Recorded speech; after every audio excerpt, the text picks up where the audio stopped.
How were Achilles' days of loneliness? Achilles? Guys, I felt so sorry for him. At first, only Katerina and Pedro Petrucci were adopted. After all, the idea was to adopt 2, not 3. But after we saw Antina's lonely sadness, we suggested to the adopting couple that they also take Farah Feroz. And they agreed. But until then, guys, the poor thing didn't even suffer, you know?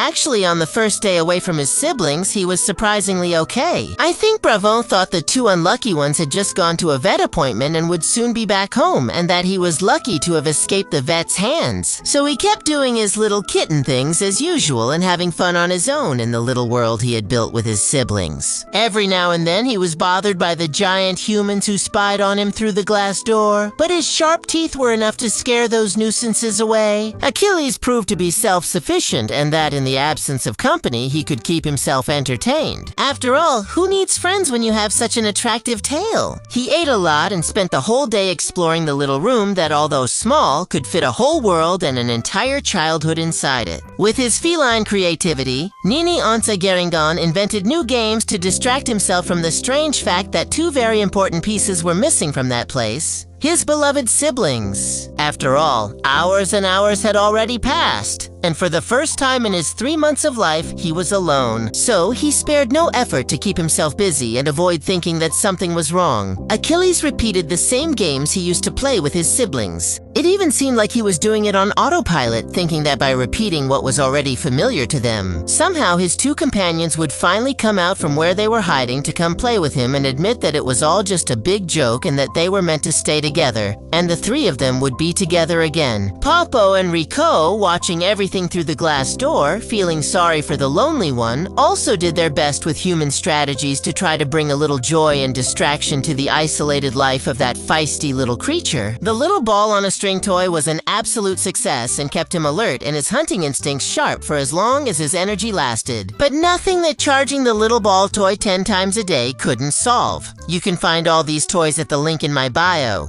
And well, watching this little kitten who refused to admit that something was very wrong, Kamola decided to be bold. And she sent a message to the couple who adopted Kiki Ellis's family asking if by any chance, but really just by chance, they wouldn't also want to keep the poor little one who was left behind. After all, the 3 of them got along so well. To help win them over, she even said she would take him there herself without any problem, and would also send along a supply of food, litter, toys, and wet food pouches. After all, we know very well that it's not just about saying yes and that's it. Pets require monthly expenses. Coco sent the message and realized that for the best to happen, she had to do her part. She waited anxiously for the response, and hours later it came. Yes, we want him too.